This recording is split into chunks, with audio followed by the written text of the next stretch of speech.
looking for a way to bring light into the winter months, ice lanterns offer a beautiful way to lighten up our dark winter nights. They even look gorgeous in the daytime.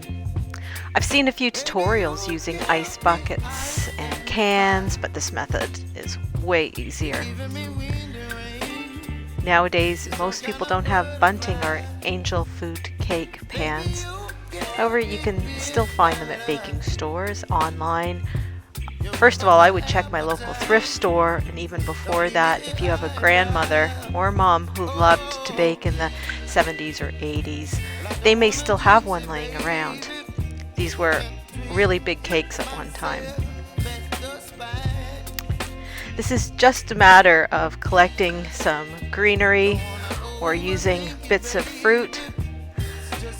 I know this is a time of food insecurity for a lot of people, so don't waste anything.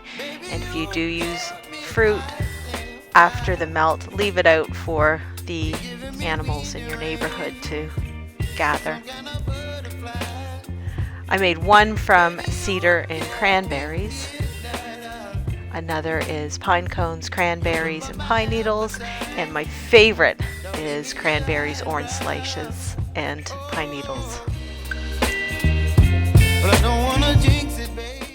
There are a few tricks to make your ice lanterns perfect. So the things I learned very quickly were don't stuff your pan too full because the light won't shine through quite as nicely, and that's what happened when I attempted my first ice lantern and I stuffed it full of cedar.